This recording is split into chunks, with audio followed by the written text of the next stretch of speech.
Dear students, good morning. This is 12th standard economics class. இன்றைக்கி நம்ம என்ன பார்க்க போகிறோம் அப்படின்னா இன்வெஸ்ட்மெண்ட் ஃபங்க்ஷன் பற்றி பார்க்க போகிறோம். இதுக்கு முன்னாடி லாஸ்ட் கிளாஸ் ஒரு நிமிஷம் ரீகால் பண்ணிக்கோங்க. நம்ம 4th chapter consumption function and investment function பற்றி பார்த்துட்ருக்குறோம். இதில் what is the meaning of consumption function, propensity to consume, determination of subjective factor and objective factor, அதாவது determination of consumption function, subjective concept என்னென்னா, objective factors என்னென்ன, இது வரைக்கும் பார்த்துருக்கோம். Next டியூசன்பெரிஸ் hypothesis அது வரைக்கும் பார்த்துருக்கோம். இப்போ நம்ம என்ன பார்க்க போகிறோம் அப்படின்னா, நெக்ஸ்ட்டு டாபிக் இன்வெஸ்ட்மெண்ட் ஃபங்க்ஷன் அப்படின்னா என்ன. நான் ஏற்கனவே சொல்லியிருக்கேன், ஃபங்க்ஷன் அப்படிங்கிற வார்த்தை வந்ததுனாலே ரிலேஷன்ஷிப் பிட்வீன் சம்திங் டூ, அதாவது investment function refers to investment interest rate ரிலேஷன்ஷிப்னு சொல்லிட்டாங்க. அதாவது முதலீட்டு சார்பு என்பது முதலீட்டிற்கும் வட்டி விகிதத்திற்கும் இருக்கக்கூடிய தொடர்பு ரிலேஷன்ஷிப் அப்படின்னு சொல்லியிருக்காங்க. there is a functional and inverse relationship between rate of interest and investment, அதாவது ரேட் ஆஃப் இன்ட்ரெஸ்ட்டுக்கும் இன்வெஸ்ட்மெண்ட்டுக்கும் அதாவது எதிர்மறை தொடர்பு இருக்குது அப்படிங்கிறாங்க. அதாவது ரேட் ஆஃப் இன்ட்ரெஸ்ட் இன்க்ரீஸ் ஆனால் இன்வெஸ்ட்மெண்ட் டிக்ரீஸ் ஆகும், ரேட் ஆஃப் இன்ட்ரெஸ்ட் டிக்ரீஸ் ஆனால் இன்வெஸ்ட்மெண்ட் அதிகமாகும் அப்படிங்கிறது இந்த கான்செப்ட். அதாவது இன்வெஸ்ட்மெண்ட் ஃபங்க்ஷன் அப்படின்னா என்ன, இதை வந்து investment is equal to function of R, அதாவது ஐங்கிறது இன்வெஸ்ட்மெண்ட், ஆருங்கிறது ரேட் ஆஃப் இன்ட்ரெஸ்ட். ஐங்கிறது டிபெண்டன்ட் வேரியபிள், ஆருங்கிறது இண்டிபெண்டன்ட் வேரியபிள். அதாவது rate of interest independent variable, investment அப்படிங்கிறது டிபெண்டன்ட் வேரியபிள். என்ன பார்த்துருக்கோம், இன்வெஸ்ட்மெண்ட் ஃபங்க்ஷன் அப்படின்னா there is a inverse relationship between rate of interest and investment, அதாவது வட்டி விகிதத்திற்கும் முதலீட்டுக்கும் உள்ள எதிர்மறை தொடர்பை சொல்கிறது தான் இன்வெஸ்ட்மெண்ட் ஃபங்க்ஷன் அப்படிங்கிறோம். அது என்ன, வட்டி வீதத்திற்கும் முதலீட்டுக்கும் உள்ள எதிர்மறை தொடர்பு அப்படின்னா என்ன, இன்வெர்ஸ் ரிலேஷன்ஷிப் அப்படின்னா என்னென்னா, வட்டி வீதம் அதிகமானால் முதலீடு குறையும், வட்டி வீதம் குறையினால் முதலீடு அதிகமாகும் அப்படிங்கிறது. Next what is the meaning of investment அப்படின்னா என்ன. நம்ம இன்வெஸ்ட்மெண்ட் ஃபங்க்ஷன் அப்படின்னா relationship between rate of interest and investment பார்த்துருக்கோம். Next what is the meaning of investment அப்படின்னா என்னென்னா, the term investment means purchasing of stocks and shares, debentures, government bonds and ஈக்விட்டிஸ்ன்னு அர்த்தம். அதாவது முதலீடு அப்படிங்கிறது என்னென்னா, பங்குகள், கடன் பத்திரங்கள், அரசாங்க பங்குகள் மற்றும் பத்திரங்களை வாங்குவது அப்படிங்கிறத குறிக்கும். முதலீடு செய்வது அப்படிங்கிற, அதாவது இந்த பத்திரங்களில் முதலீடு செய்வது அப்படின்னு அர்த்தம். பட் கீன்ஸ் என்ன சொல்கிறாரு அப்படின்னா, financial investment and not real இன்வெஸ்ட்மெண்ட்னு சொல்லிட்டார். அதாவது முதலீடு என்பது நிதி முதலீட்டை மட்டுமே குறிக்கும், உண்மை முதலீட்டை குறிக்காது அப்படின்னு சொல்லியிருக்காரு. முதலீடு என்பது எதை குறிக்கும், நிதி முதலீட்டை மட்டுமே குறிக்கும். அதாவது only financial investment, not real investment. Real இன்வெஸ்ட்மெண்ட்டுங்க அப்புறம் உண்மை முதலீடு, ஃபினான்சியல் இன்வெஸ்ட்மெண்ட் அப்படிங்கிறது நிதி முதலீடு. அப்போ கீன்ஸோட தாட் என்ன அப்படின்னா, இன்வெஸ்ட்மெண்ட் அப்படிங்கிறது ஒன்லி ஃபினான்சியல் இன்வெஸ்ட்மெண்ட் அதை தான் குறிக்கும் அப்படிங்க. அதாவது நம்ம பணம், அதாவது மணி மூலமாக முதலீடு செய்வதை மட்டுமே முதலீடு அப்படிங்கிற வார்த்தை குறிக்கும் அப்படிங்கிறது கீன்ஸோட தாட்டு. அது என்ன ரியல் இன்வெஸ்ட்மெண்ட் அப்படின்னா என்னென்னா, நம்மளுடைய உழைப்பு, அதை தான் நம்ம என்ன சொல்கிறோம் அப்படின்னா ரியல் இன்வெஸ்ட்மெண்ட். ஒரு தொழிலில் உழைப்பை முதலீடு செய்வது அப்படின்னு சொல்லுவாங்க, that is called real investment. பணத்தை முதலீடு செய்வது அப்படிங்கிறது ஃபினான்சியல் இன்வெஸ்ட்மெண்ட். உங்களுக்கு டிஃப்ரென்ஸ் தெரிஞ்சிருக்கணும். This types of investment does result in an addition to stock of real capital of the nation, அதாவது முதலீடு நாட்டின் உண்மையான மூலதன இருப்பில் சேர்வதில்லை அப்படின்னு கீன்ஸ் சொல்லியிருக்காரு. இப்போ கீன்ஸோட வியூ என்ன அப்படின்னு பார்த்தீங்கன்னா, investment include expenditure on capital investment, அதாவது கீன்ஸோட பார்வையில் முதலீடு மூலதன முதலீட்டு செலவை உள்ளடக்கியது அப்படின்னு சொல்லியிருக்காரு. Next what are the types of investment. Investment ரெண்டு டைப் இருக்குது. என்ன அப்படின்னா, ஒன்று அட்டானமஸ் இன்வெஸ்ட்மெண்ட், இன்னொன்று இன்டியூஸ்மெண்ட் இன்வெஸ்ட்மெண்ட். அட்டானமஸ் இன்வெஸ்ட்மெண்ட் அப்படிங்கிறது தன்னிச்சை முதலீடு அப்படின்னு அர்த்தம். இன்டியூஸ்மெண்ட் இன்வெஸ்ட்மெண்ட் அப்படிங்கிறது, அதாவது இன்டியூஸ்டு இன்வெஸ்ட்மெண்ட் அப்படிங்கிறது தூண்டப்பட்ட முதலீடு. அதாவது முதலீடு இருவகைப்படும், ஒன்று தன்னிச்சை முதலீடு, இன்னொன்று தூண்டப்பட்ட முதலீடு. there is a two types of investment, one is autonomous investment, the another one is induced investment. first what is the meaning of autonomous investment.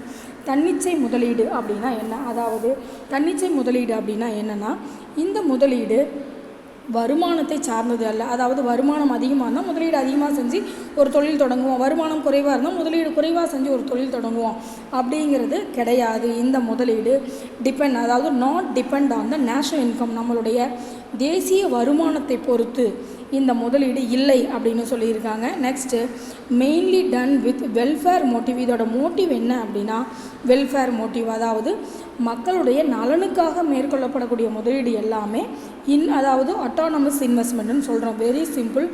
மக்களுடைய தேவைகளை பூர்த்தி செய்யக்கூடிய, மக்களுக்கு நல்லது தரக்கூடிய சில முதலீடுகளை செய்தால் அதற்கு பேர் அட்டானமஸ் இன்வெஸ்ட்மெண்ட். இந்த முதலீடை செய்பவர்கள் யாராக இருப்பாங்க அப்படின்னா நமக்கே கேட்கணும், இந்த முதலீடை யார், மக்களுக்கு நல்லது செய்யக்கூடிய முதலீடை யார் செய்வாங்க அப்படின்னு பார்த்தீங்கன்னா ஒன்லி கவர்மெண்ட். நமக்கே தெரியும் சோசியலிஸ்ட் எக்கானமி மட்டுமே இதுக்கு பாசிபிள்.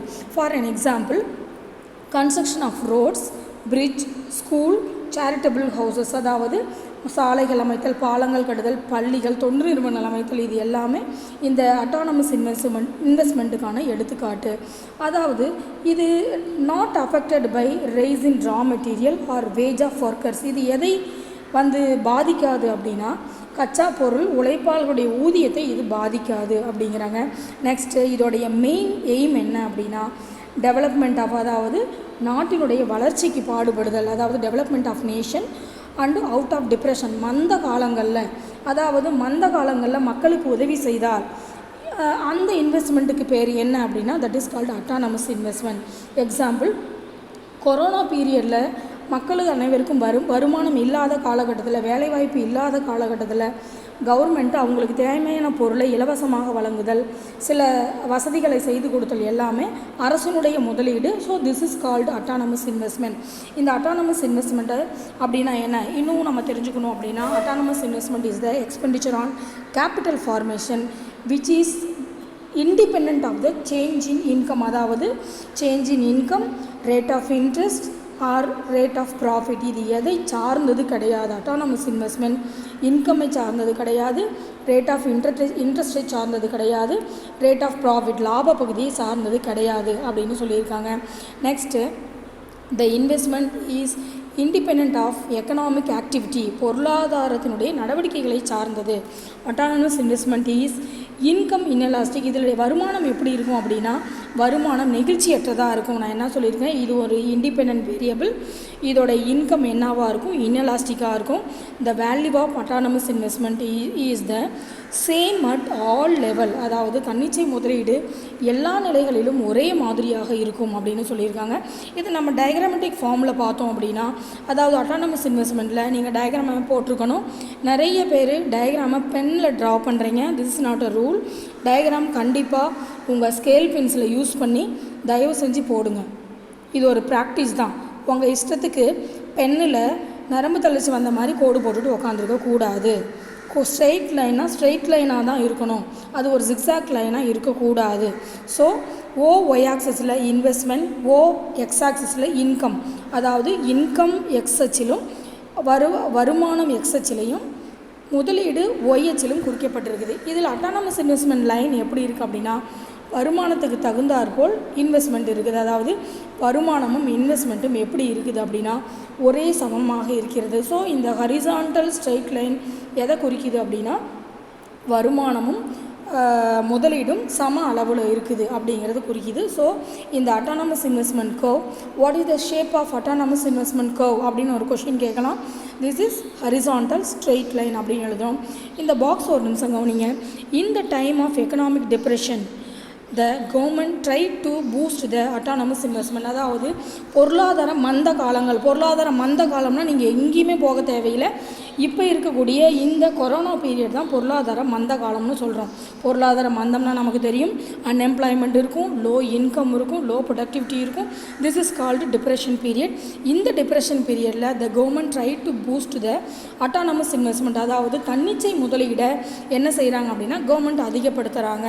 எதுக்காக அப்படின்னா the concept in welfare economic, நல பொருளாதாரத்துக்காக, மக்களுடைய நலனை அதிகப்படுத்துறதுக்காக the government boost the autonomous investment, தன்னிச்சை முதலீட்டை அதிகப்படுத்தி இதோடைய மக்களுடைய நலனை அதிகப்படுத்துறதுக்காக இந்த தன்னிச்சை முதலீடை அரசாங்கம் என்ன செய்யுது, அதிகப்படுத்துது. Generally government makes autonomous investment because the welfare consideration, அதாவது மக்களுடைய நலனுக்காக இந்த அட்டானமஸ் இன்வெஸ்ட்மெண்ட்டை இவங்க அதிகப்படுத்துகிறாங்க. Next, what is the meaning of induced investment? தூண்டப்பட்ட முதலீடு அப்படின்னா என்ன? அட்டானமஸ் இன்வெஸ்ட்மெண்ட்டும் அப்படியே நேர் opposite. Induced investment is the expenditure on fixed asset stock which are required when level of income and demand in economy goes up. அதாவது தூண்டப்பட்ட முதலீடு அப்படிங்கிறது அதிகரிக்கின்ற வருமானம் மற்றும் தேவை உயர்வு, அதாவது சொத்துக்கள் பங்குகள் மீதான செலவு, இது எல்லாத்தையுமே நம்ம என்ன சொல்கிறோம் அப்படின்னா தூண்டப்பட்ட முதலீடு, இன்டியூஸ்டு இன்வெஸ்ட்மெண்ட் அப்படின்னு சொல்கிறோம். இதோட மெயின் மோட்டிவ் என்னவா இருக்கும் அப்படின்னா கண்டிப்பாக ப்ராஃபிட் மோட்டிவாக இருக்கும். இதை செய்கிறது கவர்மெண்ட் கிடையாது. இன்டியூஸ்டு இன்வெஸ்ட்மெண்ட்டை செய்கிறது ப்ரைவேட் செக்டார்ஸ், அதாவது தனியார் ஒருத்தர் முதலீடு செஞ்சால் that is called induced investment. இப்படி ஞாபகம் வச்சுக்கோங்க. Induced investment is profit motivated. நமக்கு தெரியும் அட்டானமஸ் இன்வெஸ்ட்மெண்ட் கவர்மெண்ட்டோட வெல்ஃபேருக்காக டிப்ரெஷன் காலங்களில் கவர்மெண்ட் செய்கிறது. இன்டியூஸ்டு இன்வெஸ்ட்மெண்ட்டோட மெயின் மோட்டிவ், அதாவது தூண்டப்பட்ட முதலீட்டோட மெயின் மோட்டிவ் என்ன அப்படின்னா ப்ராஃபிட் மோட்டிவ். அண்ட் எக்ஸாம்பிள், நம்ம ஒரு தொழிலில் முதலீடு செய்கிறோம் அப்படின்னா அது மக்களுடைய நலனுக்காக கிடையாது. யாருக்காக அப்படின்னா நம்மளுடைய லாபத்துக்காக. இதுவே அரசாங்கம் ஒரு வேலைகளில் முதலீடு செய்யுது அப்படின்னா அது யாருக்காக அப்படின்னா மக்களுடைய நலனுக்காக. இவ்வளோ தான் வித்தியாசம். The relationship between national income and induced investment is possible. அதாவது நேஷ்னல் இன்கம்க்கும் இன்டியூஸ்டு இன்வெஸ்ட்மெண்ட்டுக்கும் பாசிட்டிவ் ரிலேஷன்ஷிப் இருக்குது, ஒரு நேர்மறை தொடர்பு இருக்குது அப்படின்னு சொல்கிறாங்க. Example, decreases in national income leads to decreasing in induced. ஆமாம், பாசிட்டிவ் அப்படின்னா என்னென்னா நேஷ்னல் இன்கம் குறையும் பொழுது இன்டியூஸ்டு இன்வெஸ்ட்மெண்ட் குறையும், நேஷ்னல் இன்கம் அதிகமாகும் பொழுது இன்டியூஸ்டு இன்வெஸ்ட்மெண்ட் அதிகமாகும். ஞாபகம் வச்சுக்கணும். Induced investment is income elastic. நம்ம பார்த்தோம், எதில் பார்த்தோம் அப்படின்னா அட்டானமஸ் இன்வெஸ்ட்மெண்ட்டில் இன்கம் இன்எலாஸ்டிக், இன்டியூஸ்டு இன்வெஸ்ட்மெண்ட்டில் இன்கம் எலாஸ்டிக், அதாவது வருமானம் நெகிழ்ச்சியுடையது. அட்டானமஸ் இன்வெஸ்ட்மெண்ட்டில் வருமானம் நெகிழ்ச்சியற்றது. சரியா? இன்எலாஸ்டிக் அப்படின்னா நெகிழ்ச்சியற்றது அப்படின்னு அர்த்தம், எலாஸ்டிக் அப்படின்னா நெகிழ்ச்சியுடையது அப்படின்னு அர்த்தம். அதாவது இதோடைய கர்வ் எப்படி இருக்கும், அதாவது what is the shape of induced investment curve அப்படின்னா பார்த்தீங்கன்னா என்ன லைன் இது? Horizontal straight line, vertical line, upward sloping, downward sloping. நான் 4 லைன் சொல்லி கொடுத்துருக்குறேன் 11th ஸ்டாண்டர்டில். இது என்ன லைன் அப்படின்னு பார்த்தீங்கன்னா அப்வர்டு, அதாவது மேல் நோக்கி செல்லக்கூடிய முதலீட்டு கோட்டை இது கொண்டுள்ளது. ஏன் அப்படின்னா நீங்கள் பார்த்தீங்கன்னா ஜிஎன்பி அதிகமாக இன்வெஸ்ட்மெண்ட் அதிகமாகும். அதுக்கு பேர் தான் பாசிட்டிவ் ரிலேஷன்ஷிப். அதாவது நாட்டு வருமானம் அதிகமாக முதலீடு அதிகமாகும் அப்படிங்கிறத சொல்லியிருக்காங்க. கீழே த மோஸ்ட் இம்பார்ட்டன்ட் 2 மார்க் என்னென்னு பார்த்தீங்கன்னா what is the differences between autonomous investment and induced investment பார்க்க போகிறோம். இப்போ நான் இந்த பாயிண்ட் எல்லாமே ஏற்கனவே முன்னாடியே சொல்லியிருக்கேன். அட்டானமஸ் இன்வெஸ்ட்மெண்ட் டிபெண்டன்ட், அதாவது இண்டிபெண்டன்ட், யாரையும் சார்ந்தது அல்ல, அரசாங்கத்தை மட்டுமே சார்ந்தது. இன்டியூஸ்டு இன்வெஸ்ட்மெண்ட் பிளான்டு, நம்ம எந்த தொழிலில் முதலீடு செஞ்சால் எவ்வளவு லாபம் அடையலாம் அப்படிங்கிறது பிளான் பண்ணி தான் செஞ்சுருக்காங்க. இன்கம் எப்படி இருக்கும்? இன்எலாஸ்டிக்காக இருக்கும். இன்டியூஸ்டு இன்வெஸ்ட்மெண்ட்டில் இன்கம் எப்படி இருக்கும் அப்படின்னா எலாஸ்டிக்காக இருக்கும். வருமானம் நெகிழ்ச்சியற்றது, வருமானம் நெகிழ்ச்சியுள்ளது. இது அதாவது அட்டானமஸ் இன்வெஸ்ட்மெண்ட் தன்னிச்சை முதலீடு, மக்களுடைய நலனை மனதில் வச்சு முதலீடு செய்யக்கூடிய ஒரு முதலீடு. Induced investment only for profit motive. Students, நம்ம இது வரைக்கும் ரொம்ப முக்கியமான topic 2 mark 3 mark 5 mark 1 mark எல்லாமே இன்வெஸ்ட்மெண்ட் ஃபங்க்ஷன்லேருந்து கண்டிப்பாக வரும். ஸோ டேக் த நோட்ஸ், தயவு செஞ்சு நோட்ஸ் எழுதுங்க, படிக்க பாருங்கள். Thank you students. நெக்ஸ்ட் கிளாஸில் what are the factors determining investment function அப்படிங்கிறத பார்க்க போகிறோம். Thank you very much.